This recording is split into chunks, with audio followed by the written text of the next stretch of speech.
बिहार में एनडीए के सरकार बनते के साथ ही बहुत सारे जगहों पर बुलडोजर एक्शन किया जा रहा है। मतलब योगी मॉडल को बिहार में लाया गया और उसके बाद समस्तीपुर, नालंदा, पटना और बिहार के सभी क्षेत्रों में लगभग बुलडोजर एक्शन किया जा रहा है। अगर आपके क्षेत्र में नहीं पहुंचा है बुलडोजर तो वहाँ पर भी पहुंचेगा, क्योंकि भाई जो ये बुलडोजर वाला काम है ऐसे ही किसी को घर को नहीं फोड़ रही है। मैं ये मानता हूँ कि उसमें बहुत सारे गरीबों का घर फूट रहा है, लेकिन सरकार क्यों फोड़ रही है इन गरीबों का घर और क्यों इतने सारे वीडियो सोशल मीडिया पर वायरल हो रहे हैं सरकार के अगेंस्ट में। सरकार इन चीज़ों पर क्या सोच समझ रही है और क्यों लोगों को अचानक से इस चुनाव के बाद इतने सारे घरों को तोड़ा जा रहा है और इन रोड पर वाली ज़मीनों को खाली करवाया जा रहा है। इस पूरे विषय पर चर्चा करेंगे और आपको बताएंगे क्यों इतने सारे बुलडोजर एक्शन को बिहार में किया जा रहा है। पूरे वीडियो में आगे बढ़ने से पहले मेरा नमस्कार स्वीकार कीजिए। मैं नीरज वशिष्ठ और द वशिष्ठ व्यू में आपका स्वागत है। आज बिहार में जो अतिक्रमण को हटाया जा रहा है उस पर चर्चा करेंगे। यह बिहार का बहुत ही बड़ा न्यूज बन चुका है। लोगों के दिलों में सवाल आ चुका है कि एनडीए सरकार ऐसा क्यों कर रही है बिहार के लोगों, मजदूरों, गरीबों के साथ। चलिए वीडियो में आगे बढ़ते हैं। भाई देखो, बिहार में एनडीए की सरकार आ गई।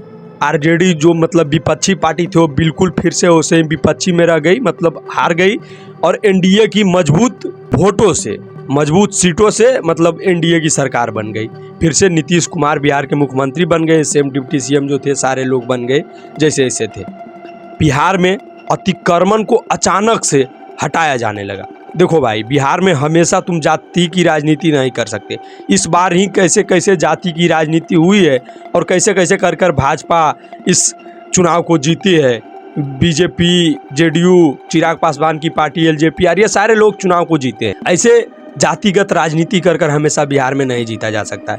पीके मतलब प्रशांत किशोर बिहार में आकर इस बार पूरा रणनीति बदल दिए थे और तेजस्वी यादव भी इस राजनीति को इस बार बदल दिए थे, क्योंकि लोग नौकरी मुद्दों की बात करने लगे। उनको सिर्फ ये अपनी जाति को नहीं देखना है, रोजी रोजगार को भी देखना है, तो लोग इन सारी चीज़ों पर बात करने लगे। तो इस बार सरकार ये सोची कि इस बार तो कैसे भी निपट गए, लेकिन अगले कुछ सालों में अगर हम काम नहीं करेंगे तो ये लोग हमको नहीं चुनेंगे। तो लोगों के लिए क्या कर रहे हैं कि बहुत सारे लोग फैक्ट्री की मांग कर रहे थे सरकार से। सालों से बिहार में फैक्ट्रियों की मांग होती आ रही है। तो इन चीज़ों को ध्यान में रखते हुए, जैसे सड़क, बिजली, नली गली, इन चीज़ों का, हॉस्पिटल, इन चीज़ों का बिहार में पूरा मांग चलता है और दूसरे राज्य के लोग इन चीज़ों पर बिहार का मजाक उड़ाते हैं। अगर कोई मानिए कि आया बिहार में फैक्ट्री खोलने के लिए बाहर का कोई नागरिक, जो जिसको बिजनेसमैन बोलते हैं, वो आया, पटना एयरपोर्ट पर उतरा। वहाँ पर तो शानदार एयरपोर्ट है, लेकिन अगर वो पटना से बाहर निकलता है, मतलब होटल जाने के लिए या कहीं और जाने के लिए, तो वहाँ पर अगर वो जाने में उसको 1 घंटा के जगह पर अगर 5 घंटा लगता है रोड जाम के कारण।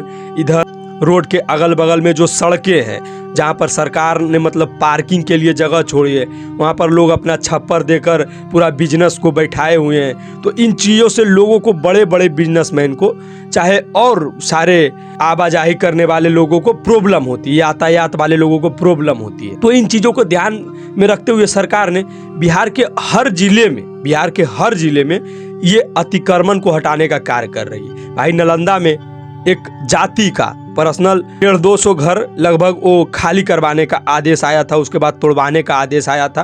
तो ये मुद्दा बहुत ही ज़्यादा सोशल मीडिया पर चला और चिराग पासवान ने इन चीज़ों को अभी रोक भी दिया है। लेकिन जो अवैध ज़मीन पर बना हुआ है घर, चाहे कुछ भी, उसको हटाया जाएगा। लेकिन मेरी सरकार से ये गुजारिश है कि वो गरीब जहाँ पर 100-200 सालों से रहते आ रहे हैं, 500 सालों से रहते आ रहे हैं, वहाँ पर उनके लिए कोई और सुविधा होनी चाहिए, क्योंकि वो हमारे देश का नागरिक है, हमारे बिहार का नागरिक है।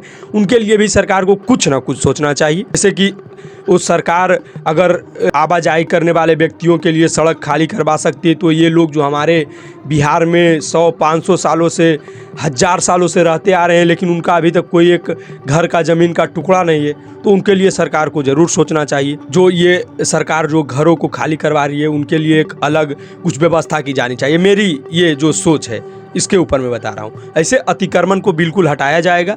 सरकार ने ये निर्णय लिया है।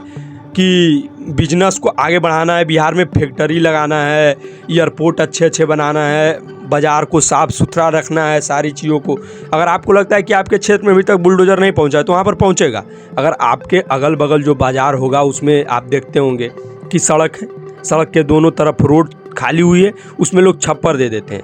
वो एक्चुअली में गाड़ियों को पार्किंग के लिए वो जगह छोड़ी जाती है, लेकिन लोग वहाँ पर गाड़ी पार्किंग, अगर कोई गाड़ी पार्किंग कर दे कोई दुकान के आगे तो वहाँ पर मार वाला मामला हो जाता है, लड़ाई झगड़ा वाला मामला हो जाता है कि नहीं तुम मेरे दुकान के आगे वो गाड़ी नहीं लगा सकते।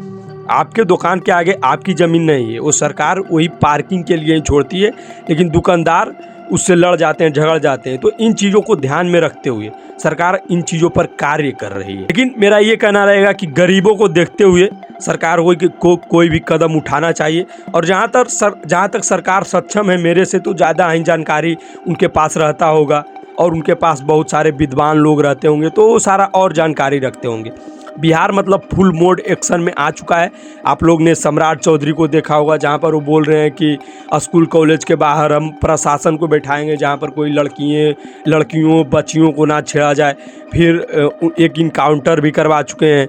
तो इन चीज़ों पर बिहार को आगे बढ़ाने की कोशिश की जा रही है। एनडीए के न्यू सरकार नया बिहार में बदलने की कोशिश की जा रही है।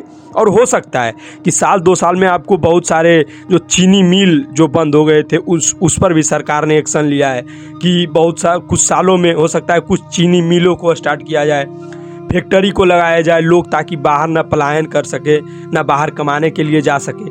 इन चीज़ों पर बिहार सरकार के द्वारा ध्यान पूर्णतः मतलब दिया जा रहा है। इसलिए अतिक्रमण को हटाना जरूरी है। सरकार किसी को उनके खुद के ज़मीन पर से नहीं हिला सकती है, लेकिन जो सरकारी ज़मीन पर लोग बसे हुए हैं, लेकिन यहाँ पर बात ये उठता है लोग सरकारी ज़मीन पर वही बसा हुआ है जिसके पास बेचारे के पास ज़मीन नहीं है। कई लोग होता है कि बसे होते हैं ज़बरदस्ती भी, लेकिन बहुत सारे गरीब लोग होते हैं जो उस ज़मीन पर रहते हैं। उसके लिए सरकार को कोई ना कोई स्टैंड लेना चाहिए।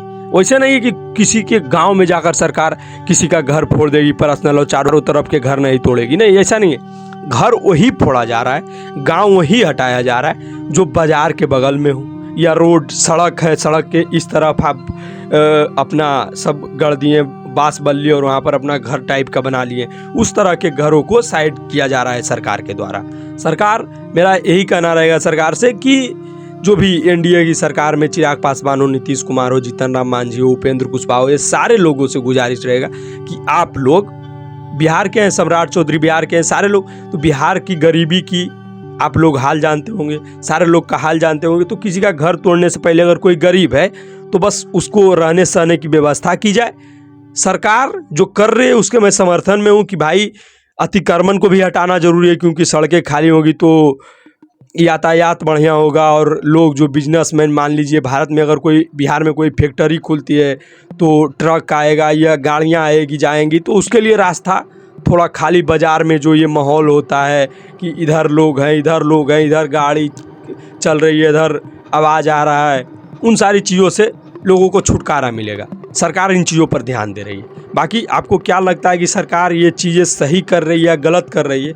एक बार दोनों चीज़ों को आप ध्यान में रखिएगा। अगर आप सरकार के सपोर्ट में तो उनके सपोर्ट में रहिए, अगर आप गरीबों के सपोर्ट में तो उनके सपोर्ट में रहिए। सरकार का ये कहना है कि हम इन चीज़ों को बेहतर बनाएंगे, मतलब जो ये यातायात में लोग अपना झुग्गी झोपड़ी दे दिए उनको खाली करवा कर अच्छा सड़क निर्माण करेंगे और लोगों को हटाकर फैक्ट्री लगाएंगे। और गरीबों का ये कहना है कि अगर आप हमको हटा देंगे तो फिर हम यहाँ से कहाँ जाएंगे, हमारे पास कोई ज़मीन नहीं है।